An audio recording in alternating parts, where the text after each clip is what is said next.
And howdy do, I'm back on the patio again. I am Tom the Beer Whisperer. I don't know if you can see it or not, but I got smoke coming from my smoker again. Today we're doing some boneless pork loin back ribs. And I have a Dogfish Head 90-minute Imperial IPA I am going to pop. Why am I cooking that particular kind of meat, you might ask? Well, anybody that knows me probably already knows the answer to that, and that's what was marked down. The Beer Whisperer buys everything on sale. Hey, anyways, I found this while we were out of town. Dogfish Head 90-minute IPA, so let me pour it into my snifter here. Oh, that's a beautiful color. Look at that.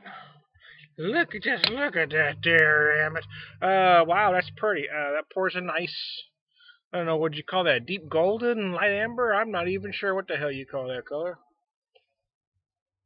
Oh, wow, the aromas are just beautiful. This is the first time I've had this. In fact, my very first Dogfish Head of any kind was the 60-minute IPA I had the other day. I just uploaded the videos today. Oh, beautiful aromas. Oh, wow. I wasn't expecting that. I'm getting a lot of fruit aromas, actually. Got an apricot going on. Anyways, hey, let me read a little bit from their website while I let those aromas kind of build on me there.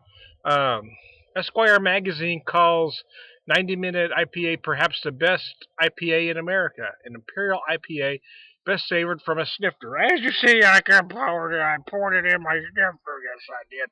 90-minute IPA has a great malt backbone and stands up to the extreme hopping rate. It is 9%, 90 IBUs. 90-minute IPA was the first beer we continuously hopped, allowing for a pungent but not crushing hop flavor. Okay, well, let's check it out. I haven't tasted it yet, and I'm about 2 minutes in, so let's check this bad boy out. The aromas are just wicked good, though, I gotta tell you.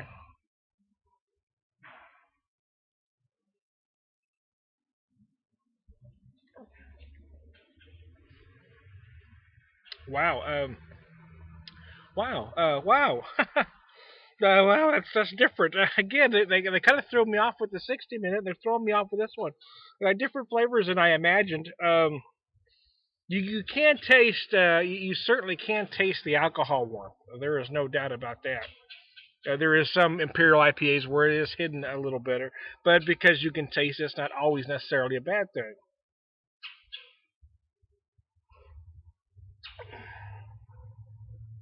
The fruit is very noticeable. Again, I'm getting some apricot, various stone fruit. Certainly some grapefruit, but not as powerful as you'd normally get in most Imperial IPAs. Wow, this is very different.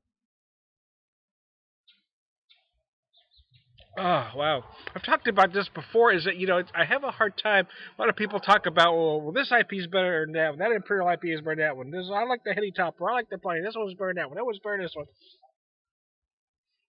I have a hard time with that because this is such a strange style, meaning that there isn't really a set parameter. I mean, they're generally most Imperial IPAs are 8% or over. Your 80 IBUs are over. But other than that, you can use any malt varieties, any hop varieties. So it's really hard for me to say, well, this one's better than that one's. For me anyway. I mean, I can't speak for other people's palates, but for me, uh, it depends on my mood. How I feel that day, the time of the year. During the spring and summer, the lighter the bigger hopped, the lighter bodied ones really hit the spot. When I come into the fall and winter, well, I tend to like those Imperial IPAs that have a larger malt backbone but still big hops that come across as more satisfying. So it's really hard for me to say, well, this is very good. Is that I recently had an Upslope Imperial IPA that was just gorgeous, and someone asked me, well, how would you compare it to the Heady Topper? And the hard part is they're really two different beers. They're almost two completely different beer styles. If the question is, if those two cans, if those two things were on the shelf and I could only buy one and not the other one, what would I do? Well, I don't know which one I pick. Again, it would depend on all those things I mentioned earlier: what time of year, what kind of mood I'm in. Because both are so good, I'd want to have both. Again, to say this one's better than that one, I really can't, and I have a problem making those decisions. So anyway, hey, I've talked a little long. I'm going to stop here before I go over 5 minutes, but I'm going to be back with more on this because it's very complex and very interesting. I want to talk more about it.